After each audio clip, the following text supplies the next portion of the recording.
Assalamualaikum warahmatullahi wabarakatuh. Salam, Om Swastiastu, Namo Buddhaya, salam kebajikan untuk kita semua. Kami dari kelompok 3 kelas M akan mempresentasikan akuntansi keuangan menengah 2 bab 21 part 2 yang berjudul Accounting for Leaser atau akuntansi untuk sewa bagi pesewa. Sebelum masuk ke dalam materi, izinkan kami memperkenalkan diri kami masing-masing terlebih dahulu. Perkenalkan, nama saya Yunita Anggraini, NPM 269. Perkenalkan, nama saya Nabila Fitri Alia dengan nomor NPM 240130129. Baik, perkenalkan saya Nindi Salsabila Firdaus dengan NPM akhir 132. Perkenalkan, nama saya Novita Safitri Anggraini dengan NPM akhir 151. Ada dua materi utama yang akan dibahas pada materi leisure kali ini. Yang pertama menjelaskan akuntansi sewa dari sisi pesewa atau yang menyewakan, kemudian mendiskusikan akuntansi dan pelaporan untuk fitur khusus dalam perjanjian sewa. Ini adalah sedikit penjelasan tentang akuntansi dari sisi pesewa. Pesewa sendiri adalah pihak yang menentukan suatu jumlah pembayaran atas sewa, dan bukan pihak penyewa. Melakukan pembayaran dengan menggunakan tarif imbalan, biasanya tarif bunga implisit, mempertimbangkan kemampuan pihak penyewa, menentukan lamanya masa sewa, dan menentukan status nilai sisa yang dijamin, ataukah tidak dijamin. Dari contoh 1 dan contoh 2 yang sudah dibahas pada bagian 1 di chapter 21 ini, CNH menentukan tarif bunga implisit sebesar 4%, nilai wajar peralatan sebesar 100.000, dan nilai sisa sebesar 5.000. CNH kemudian menghitung pembayaran sewa sebagai berikut. Nilai wajar aset adalah 100.000, kemudian dikurangi dengan nilai kini atau present value. Dari nilai sisa yang sebesar 5.000 ini dihitung present value-nya karena nilai sisa hanya ada satu kali di bagian akhir, maka ini bukan anuitas. Menggunakan rumus time value of money, hasilnya adalah 4.109,65, sehingga jumlah yang akan memulihkan nilai dari pemilik sewa adalah sebesar 95.890,35. Dan selama 5 tahun pembayaran sewa yang dilakukan di awal periode akan menghasilkan imbalan sebesar 4% adalah 20.711,11 menggunakan rumus time value of money. Nah, untuk tujuan akuntansi, pesewa mengklasifikasikan sewa sebagai suatu pembiayaan, yaitu finance lease, atau sewa operasi, yaitu operating lease. Untuk sewa pembiayaan harus berupa sewa yang tidak dapat dibatalkan dan setidaknya memenuhi 5 tes. Untuk memenuhi satu dari 5 tes ini, pesewa harus menyerahkan pengendalian atas aset yang disewakan dengan porsi yang substansial kepada penyewa. Tes yang pertama, tes penyerahan kepemilikan. Apabila perjanjian sewa mengalihkan kepemilikan atas aset kepada penyewa, maka perjanjian sewa tersebut adalah perjanjian sewa pembiayaan.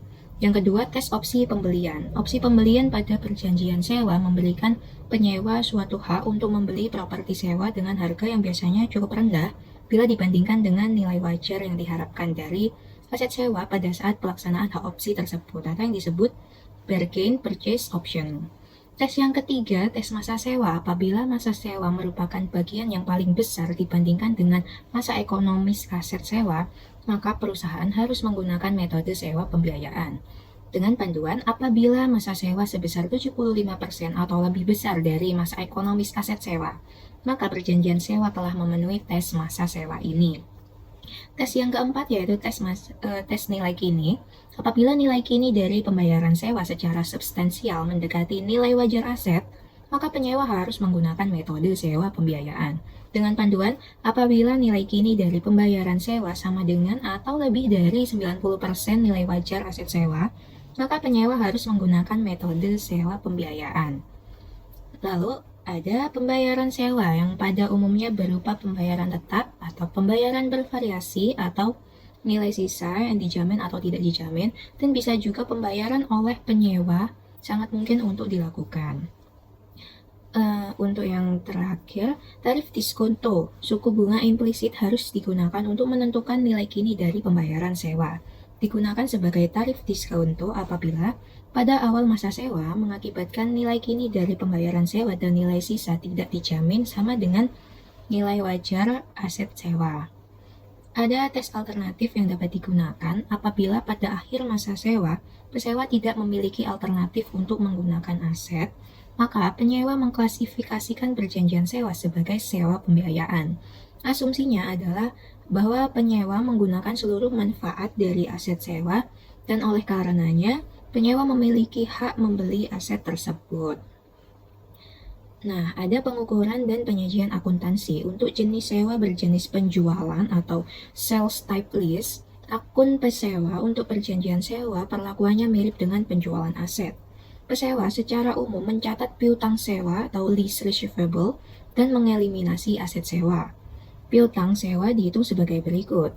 Lease receivable sama dengan present value of rental payments ditambah dengan present value of guaranteed and unguaranteed residual value. Berikut ada contoh sewa pembiayaan berjenis penjualan. Ada soal CNH dan Ivanhoe menandatangani suatu perjanjian sewa pada tanggal 1 Januari 2022 yang mewajibkan CNH untuk menyewakan alat berat backhoe kepada Ivanhoe yang dimulai pada 1 Januari 2022. Syarat dan ketentuan perjanjian sewa serta data relevan lainnya sebagai berikut. Masa sewa selama 5 tahun, perjanjian sewa tidak dapat dibatalkan. Nilai pembayaran sewa sama di setiap awal tahun atau yang disebut annuity due basis. Alat berat backhoe ini memiliki nilai wajar pada awal masa sewa sebesar 100.000, estimasi masa manfaat selama 5 tahun, dan nilai sisa dijamin sebesar 5.000. Nilainya lebih rendah dari nilai sisa yang diharapkan dari alat berat backhoe pada akhir masa sewa. Selanjutnya diasumsikan bahwa aset yang diperjanjikan yaitu backhoe ini memiliki nilai perolehan sebesar 85.000. Perjanjian sewa memiliki opsi tidak dapat diperbarui, alat berat backhoe dikembalikan kepada CNH pada masa sewa berakhir, dan kolektabilitas pembayaran menurut CNH ini sangat tinggi. Jadi dengan menggunakan tarif bunga implisit sebesar 4%, maka dihitung seperti ini. Fair value lease equipment 100.000 kemudian dikurangi present value dari residual value digaransi oleh penyewa menggunakan time value of money. 5.000 ini di present value kan satu kali, hasilnya 4.109,65, sehingga jumlah yang akan tercover oleh pihak pesewa lease payment ini adalah 95.890,35. Nah, angka ini apabila dihitung paymentnya dibagi dengan interest factor untuk annuitas due 5 tahun 4%, hasilnya adalah 20.711,11. Perjanjian sewa memenuhi kriteria untuk diklasifikasikan sebagai sewa pembiayaan berjenis penjualan karena 1. Masa sewa sama dengan masa ekonomis aset, dan yang kedua, nilai kini dari pembayaran sewa sebesar 100.000, di mana nilai ini 100% atau lebih besar atau sama dengan 90% dari nilai wajar alat berat backhoe. Dengan kata lain, Ivanhoe akan menggunakan secara substansial seluruh aset selama masa sewa. CNH sebagai pesewa menghitung piutang sewa sebagai berikut. Jadi menghitung present value dari rental payment-nya yaitu 95.890,35 ditambah present value dari guaranteed residual value-nya 4.109,65. Hasilnya adalah sama dengan fair value-nya yaitu 100.000, sehingga pada tanggal 1 Januari 2022 pada saat kontrak sewa ditandatangani, CNH selaku pesewa membuat jurnal sebagai berikut. Mencatat lease receivable pada sales revenue sebesar 100.000. Dan diasumsikan karena perusahaan menggunakan perpetual inventory system, maka dicatat cost of goods sold-nya dan mengkredit inventory sebesar 85.000.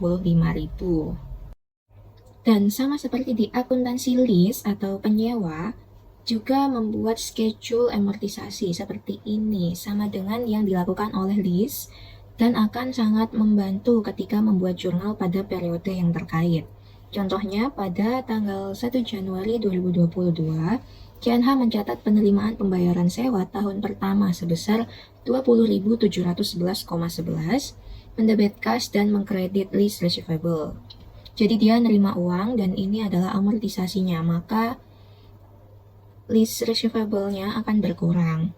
Kemudian di tanggal 31 Desember 2022, CNH mengakui pendapatan bunga dari piutang sewa selama tahun pertama Karena bunga dihitung pada akhir tahun, jadi harus membuat jurnal adjustment atas piutang bunga tadi dan belum terima uang tunai, sehingga akan mendebit lease receivable dan mengkredit interest revenue sebesar 3.171,56. Sehingga kalau dilihat tanggal 31 Desember 2022 berikut ini adalah laporan posisi keuangan dari CNH selaku pesewa. Di sini ada current asset, yaitu lease receivable yang diterima di tahun yang akan datang sebesar 20.711,11, dan ada non-current asset, yaitu lease receivable yang diterima di tahun-tahun berikutnya sebesar 61.749,34. Sedangkan di laporan laba rugi ada sales revenue 100.000 dikurangi dengan cost of goods sold 85.000, dan juga ada pendapatan lain-lain berupa pendapatan bunga sebesar 3.171,56. Dan kemudian di awal tahun kedua, 1 Januari 2023 akan mendebit cash dan mengkredit lease receivable sebesar 20.711,11, dan di akhir tahun melakukan adjustment sama seperti pada akhir tahun 2022, yaitu lease receivable pada interest revenue sebesar 2.469,97. Kemudian di tanggal 31 Desember 2026, di akhir periode akan mencatat lease receivable pada interest revenue sebesar 192,19, di mana angka ini adalah penggenapan supaya angkanya menjadi 4.807,81, supaya di lease receivable nanti angkanya 0. Oke, kemudian berikutnya di tanggal 1 Januari 2027, ini adalah transaksi terakhir, jadi mencatat pengembalian aset sewa dari Ivanhoe kepada CNH, mendebit inventory sebesar nilai sisanya, dan mengkredit receivable sebesar 5.000. Baik, di sini saya akan menjelaskan tentang nilai sisa dijamin dari sisi pesewa. Pada contoh Ivanhoe atau CNH, Ivanhoe ini menjamin nilai sisa sebesar 5.000 untuk menghitung jumlah yang dilindungi tersebut. Maka nilai kini dari nilai sisa itu dikurangkan dari nilai kini dari alat berat, yaitu backhoe. Nah, dalam ilustrasi gambar tersebut diketahui bahwa fair value-nya yang tertera yaitu 100.000, kemudian nilai sisa yang dijamin yaitu sebesar 4 sekian. Nah, berarti nilai yang tercovery dari pesewa yaitu 95, sekian. Nah, kemudian penghitungan fee beginning of your lease payment to earn 4% return sebesar 20.000 sekian. Nah, sama seperti penghitungan di contoh sebelumnya yang di awal-awal. Jadi konsep penghitungan ini berlaku baik untuk nilai sisa yang dijamin ataupun yang tidak dijamin. Kemudian ada nilai sisa yang tidak dijamin, ini dari sisi pesewa.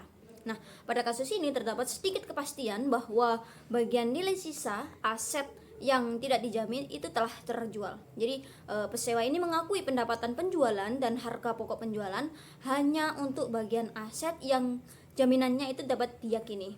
Baik pendapatan penjualan dan harga pokok penjualan itu dikurangi dengan nilai kini dari nilai sisa yang tidak dijamin. Dan laba kotor yang dihitung akan tetap sama jumlahnya pada kondisi nilai sisa dijamin maupun tidak dijamin.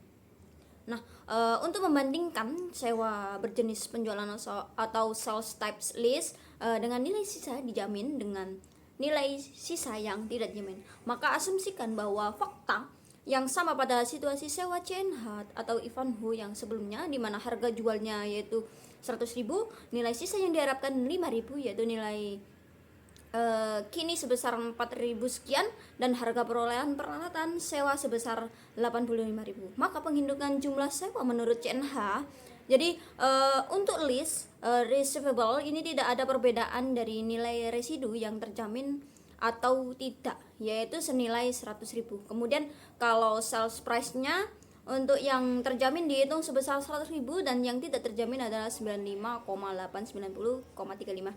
Nah, untuk COGS-nya untuk terjamin sebesar 85.000 dan tidak ada yang tidak terjamin sebesar 80 sekian, dan untuk gross profit-nya keduanya itu sama-sama besar yaitu 15.000. Nah, untuk lebih detailnya itu bisa dilihat dari tabel gambar yang tertera tersebut. Kemudian saya akan menjelaskan akuntansi pesewa untuk sewa operasi. Langsung saja kita ke contoh seperti berikut. Ada data yang berkaitan dengan perjanjian sewa antara Hathaway Disposal Ltd dan MNC untuk penggunaan salah satu mesin pemadat kardus standar. Nah, Headway ini mempunyai informasi yang relevan dengan perjanjian sewa ini, yaitu sebagai berikut. Yang mana masa sewa itu terjadi 3 tahun, perjanjian sewa itu bersifat tidak bisa dibatalkan, dan pembayaran sewa tahunan sebesar 17,62.08 dengan pembayaran pertama dilakukan pada tanggal 1 Januari 2019. Nah, annuity itu basisnya ini kemudian peralatan kompaktor ini memiliki harga perolehan dan nilai wajar pada saat permulaan sewa sebesar 60.000, di mana nilai estimasi ekonomisnya yaitu 5 tahun dan nilai sisa pada akhir masa sewa sebesar 12.000. Ini tidak dijamin, unguaranteed. Nah, perjanjian sewa tidak berisikan opsi pembaruan, kemudian peralatan kompaktor ini dikembalikan kepada Headway pada saat masa sewa berakhir. Nah, suku bunga implisit sewa tidak diketahui oleh MNS. Nah, suku bunga incremental sebesar 6%. Nah, Headway ini menetapkan tingkat sewa tahunan untuk mendapatkan tingkat imbalan adalah sebesar 6% per tahun atau implicit rate-nya dari nilai investasinya. Kemudian Headway ini mengklasifikasikan sewa ini sebagai sewa operasi karena tidak ada tes yang terpenuhi. Nah, tes ini meliputi yaitu tes pengalian kepemilikan, tes opsi pembelian, tes jangka waktu sewa, tes nilai sekarang, kemudian tes penggunaan alternatif. Nah, apabila dari kelima jenis ini salah satunya tidak terpenuhi, maka sewa ini harus diklasifikasikan sebagai sewa operasi. Nah, akan tetapi kalau salah satu dari kelima itu terpenuhi satu saja, maka harus dicatat sebagai financial lease. Maka berdasarkan metode sewa operasi, Headway ini yang mana selaku pesewa itu tetap melanjutkan untuk mengakui aset tersebut dalam laporan posisi keuangannya dan mengakui pendapatan sewa secara umum itu menggunakan basis garis lurus. Nah, di setiap periode sewa dan tetap melanjutkan untuk mendepresiasikan aset sewa tersebut. Selanjutnya kita akan masuk ke dalam learning object yang keempat, yaitu problem khusus pada akuntansi sewa. Adapun yang menyebabkan masalah akuntansi yang unik adalah yang pertama ada penyesuaian sewa lainnya, yang kedua adalah penyajian, pengungkapan, dan analisis. Yang pertama kita masuk ke bagian penyesuaian sewa lainnya. Nah, penyesuaian sewa tambahan yang mempengaruhi pengukuran aset dan liabilitas sewa berkaitan dengan yang pertama ada biaya pelaksanaan atau biaya executory cost. Nah, executory cost ini merupakan biaya yang lazim dikeluarkan berkaitan dengan pelaksanaan sewa seperti asuransi, pajak bumi dan bangunan dan lain sebagainya. Nah, biaya eksekutori ini yang termasuk dalam pembayaran tetap yang dilakukan oleh penyewa harus dimasukkan ke dalam pembayaran sewa untuk tujuan pengukuran liabilitas sewa.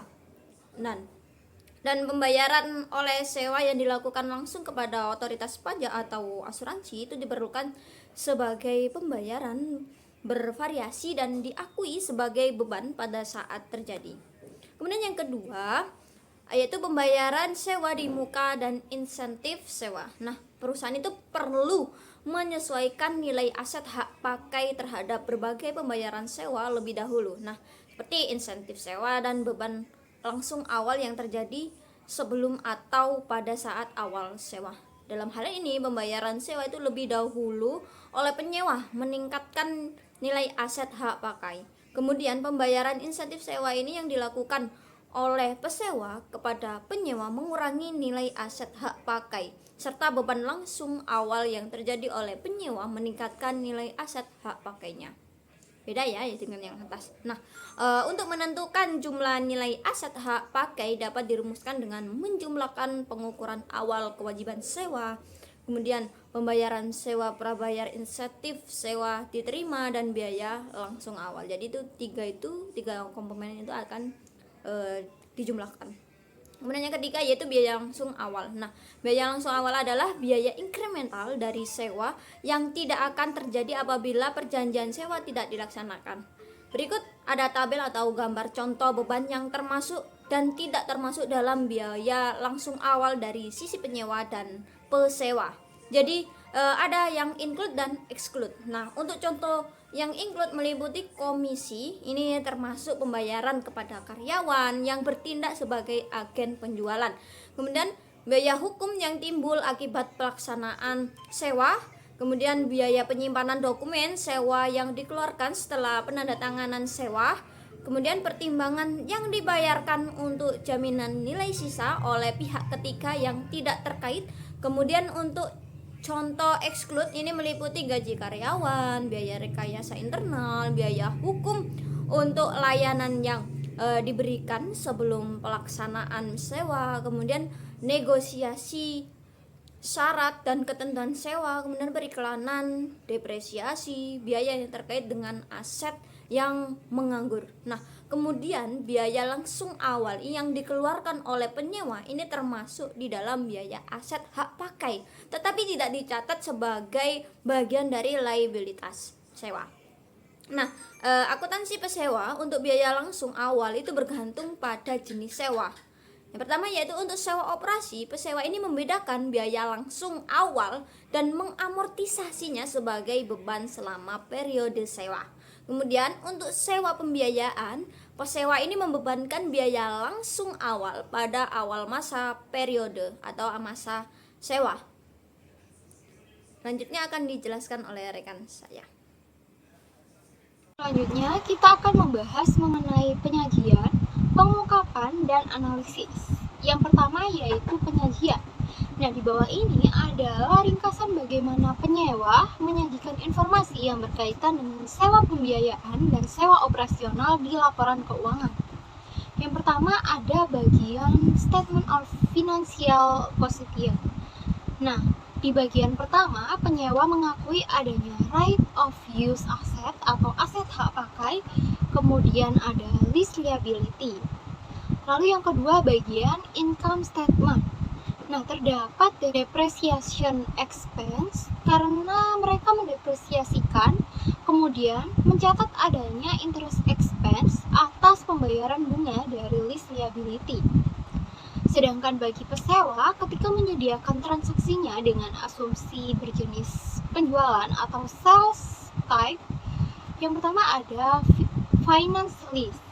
Dalam statement of financial position akan mencatat lease receivable dengan menderecognize atau tidak mengakui adanya lease asset.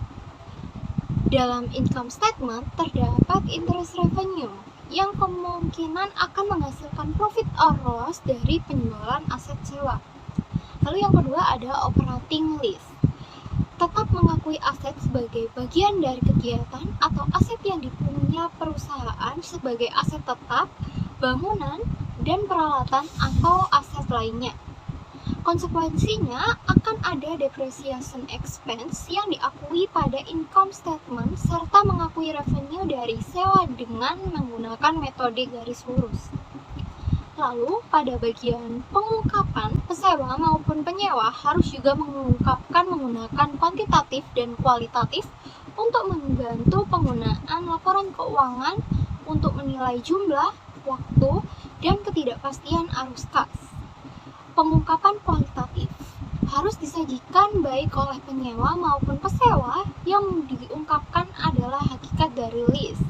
Yang pertama, bagaimana menentukan nilai lease payment-nya. Yang kedua, mengungkapkan eksistensi serta kondisi dari sewa atau terminasi atau pengakhiran dari proses sewa, dan untuk menentukan nilai sisanya, apakah digaransi atau tidak. Lalu yang ketiga, menyantumkan informasi lain yang signifikan sebagai asumsi atau adjustment, seperti contohnya itu tarif diskonto. Pada slide kali ini kita akan membahas mengenai disclosure dan analisis dalam konteks akuntansi sewa. Kita mulai dari bagian disclosure.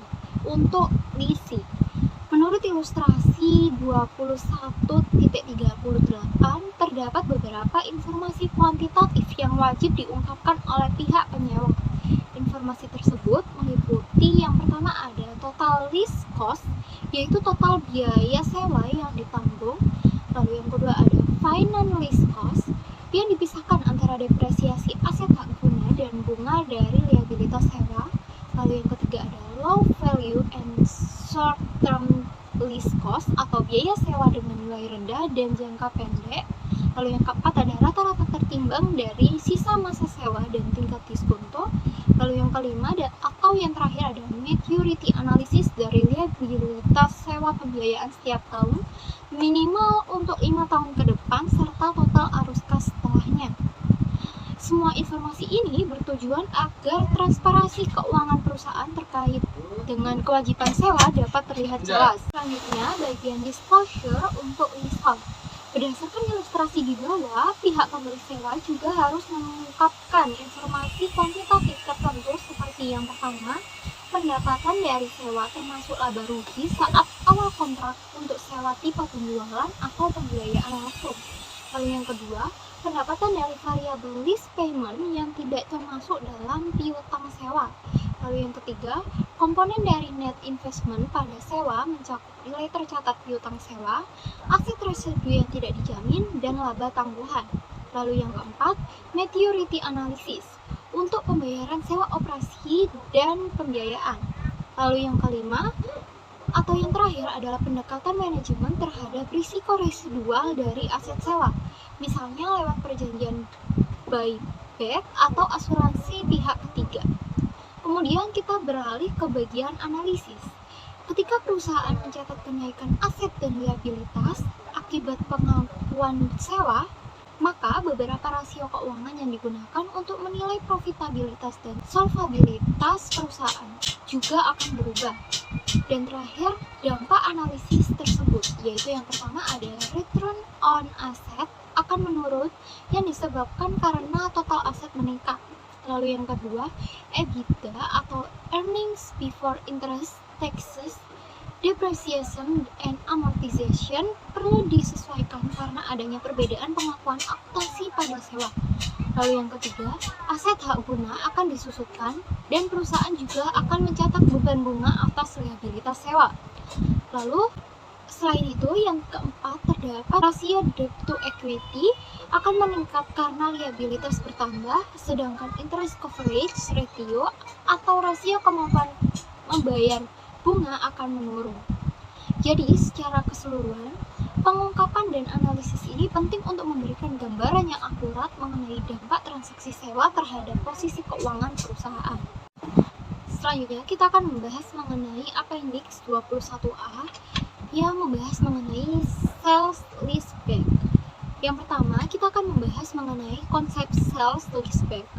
Konsep sales leaseback adalah ketika suatu perusahaan yang disebut seller atau lease itu menjual asetnya ke perusahaan lain yang disebut buyer atau lessor, lalu menyewa kembali aset tersebut dari pihak pembeli. Contohnya dapat dilihat pada gambar di mana Darden Restaurant menjual asetnya ke Golden Gate Capital, kemudian Golden Gate Capital menyewakan kembali aset tersebut kepada Darden Restaurant. Jadi Darden tetap bisa menggunakan aset yang sama tetapi dengan status sebagai penyewa. Selanjutnya kita lihat ke bagian accounting issues in sales leaseback transaction. Masalah utama dalam akuntansi untuk transaksi ini adalah menentukan apakah transaksi tersebut tergolong penjualan atau sales atau tergolong pembiayaan atau financing. Yang pertama, jika kontrol atas aset benar-benar sudah berpindah dari penjual ke pembeli, maka transaksi itu dianggap sebagai penjualan yang sah. Lalu yang kedua, jika kontrol tersebut belum berpindah, maka transaksi dianggap sebagai pembiayaan, bukan penjualan, dan sering disebut file sale. Lalu kita masuk ke dalam sales transaction. Jika transaksi dikategorikan sebagai penjualan, maka perusahaan yang pertama akan meningkatkan kas dan menghapus nilai buku aset tersebut, atau disebut dengan derecognizing the asset. Lalu yang kedua, mengakui adanya keuntungan atau kerugian dari penjualan tersebut. Dan yang ketiga, untuk bagian leaseback-nya, perusahaan akan mencatat sesuai dengan aturan akuntansi sewa yang berlaku. Lalu, pada slide kali ini kita akan membahas contoh dari sales transaction. Misalnya, Stora Enso di Finlandia menjual salah satu gedungnya ke Deutsche Bank di Jerman. Nilai buku gedung adalah 580.000 euro dan nilai jualnya sebesar 623.110 euro. Setelah penjualan, Stora Enso menyewa kembali gedung tersebut dari Deutsche bank sebesar 50.000 euro per tahun selama 8 tahun dari sisa ekonomis gedung yang 15 tahun. Nilai kini dari pembayaran sewa ini sebesar 310.000 euro, sehingga transaksi ini dapat diklasifikasikan sebagai operating lease.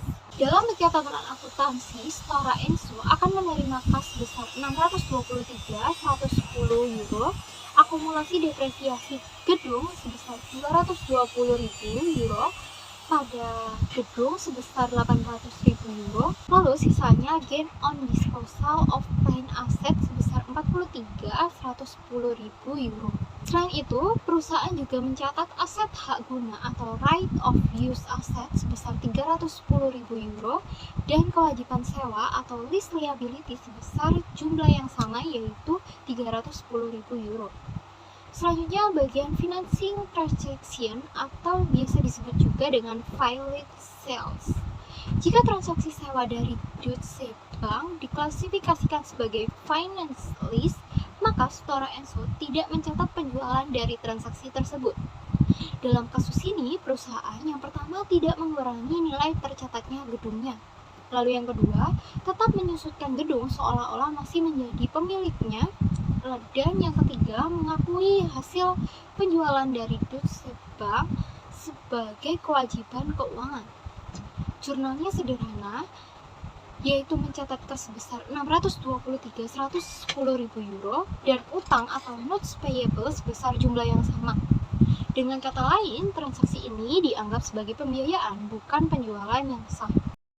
Selanjutnya adalah kita akan membahas appendix 21B Comprehensive Expense. Jadi, bagian ini berisi contoh lengkap tentang bagaimana lessee dan lessor mencatat transaksi sewa baik yang diklarifikasi sebagai finance maupun operating lease. Contoh yang digunakan di sini adalah Parker Speak Ltd sebagai lessee dan Stoughton Tools sebagai lessor. Dalam perjanjian sewa ini, Parker menyewa alat senilai 40.000 euro dengan jangka waktu 4 tahun tanpa nilai residu, dan pembayaran sewa dilakukan tiap awal tahun sebesar 11.182,24 euro. Di sini juga disebutkan bahwa tingkat bunga implisit dari lessor adalah 8% dan tidak ada opsi pembaruan atau pembatalan selama masa sewa. Jadi intinya bagian ini memberikan ilustrasi bagaimana kedua pihak, baik penyewa maupun pihak penyewa keluar, mencatat transaksi ini dalam laporan keuangan mereka berdasarkan standar akuntansi sewa. Selanjutnya, untuk slide selanjutnya adalah bagian lessor klasifikasi. Di sini Stone sebagai lessor melakukan evaluasi untuk menentukan jenis sewa menggunakan beberapa tes klarifikasi seperti yang dilihat di tabel ilustrasi 21B.2. Dari hasil evaluasi diketahui bahwa sewa ini memenuhi kriteria untuk diklasifikasikan sebagai finance lease atau sales type lease. Alasannya karena memenuhi uji jangka waktu sewa dan juga uji nilai kini pembayaran sewa yang sudah cukup signifikan sehingga terhadap nilai asetnya. Nah, setelah klarifikasi ditentukan, maka perlakukan akuntansi untuk kedua pihak. Bagi lessee yaitu Parker maupun lessor yaitu Stoughton akan disesuaikan dengan jenis sewa ini. Di bagian kanan bisa dilihat tabel amortisasi yang menunjukkan perhitungan kewajiban sewa dari sisi lessee dan piutang sewa dari sisi lessor. Jadi kesimpulan pada kasus ini, transaksi sewa dikategorikan sebagai finance lease karena memenuhi kriteria yang disyaratkan. Dan perhitungannya menggunakan jadwal amortisasi seperti yang ditunjukkan di sini. Nah, selanjutnya bisa lihat penerapan hasil klarifikasi tadi dalam bentuk pencatatan akuntansi oleh kedua pihak yaitu lessee dan lessor. Untuk lessee yaitu Parker, pencatatannya dimulai dengan pengakuan aset hak guna dan liabilitas sewa sebesar nilai kini pembayaran sewa yaitu 40.000. Jadi, tahun Parker akan mencatat beban bunga dan penyusutan atas aset hak guna tersebut sesuai jadwal amortisasi. Beban bunga dihitung dengan tingkat suku bunga 8%. Dan pembayaran sewa akan mengurangi liabilitas yang ada. Sementara dari sisi lessor, yaitu setahun perusahaan akan mencatat piutang sewa sebesar nilai kini dari pembayaran sewa yang akan diterima. Pendapatan bunga diakui setiap periode berdasarkan saldo piutang sewa dan tingkat bunga implisit yang sama yaitu 8%. Jadi intinya di tahap ini kita melihat bagaimana kedua pihak mencatat transaksi sewa tersebut secara simultan berdasarkan klarifikasi finance lessor tadi, di mana lessor mengakui aset dan kewajiban sebagai lessor mengakui pendapatan bunga dan piutang sewa.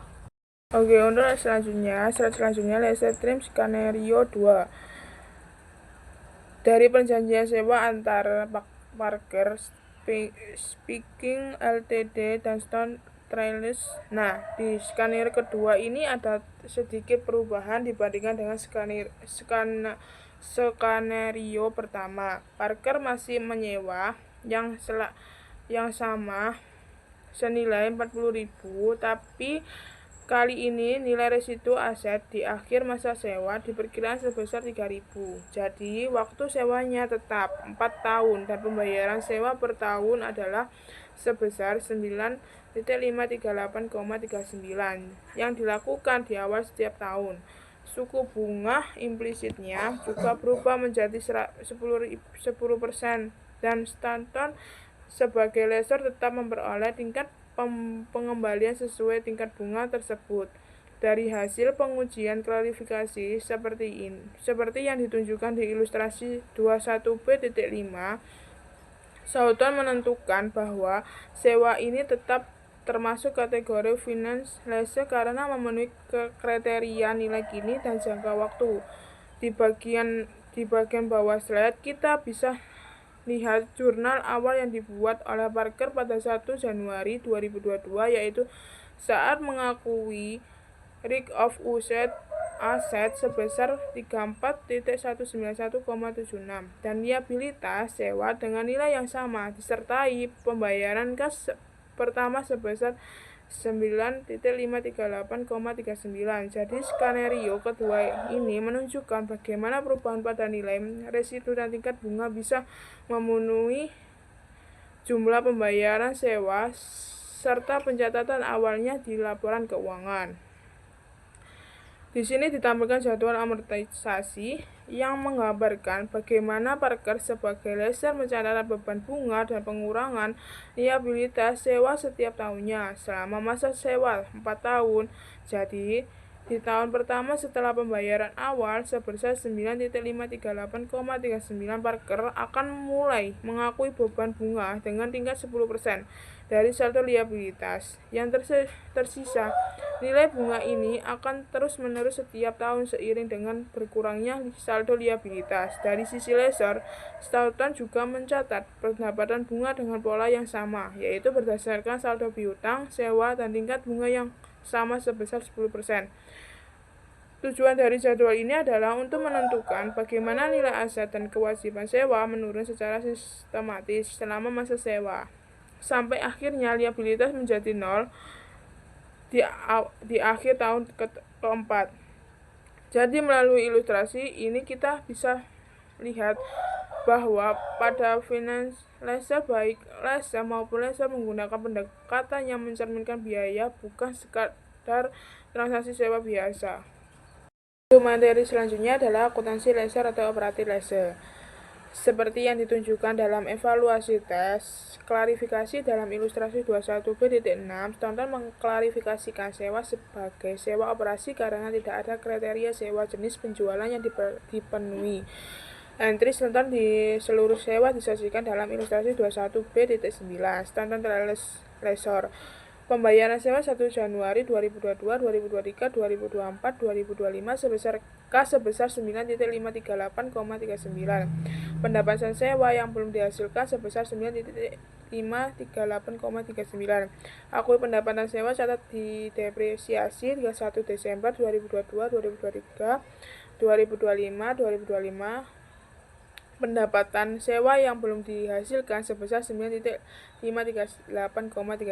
Pendapatan sewa sebesar 9.538,39. Beban depresiasi sebesar 30.000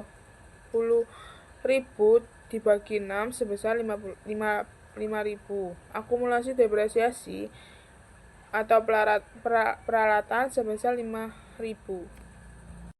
Sekian presentasi dari kelompok kami. Mohon maaf apabila ada salah kata maupun perbuatan. Terima kasih. Wassalamualaikum warahmatullahi wabarakatuh.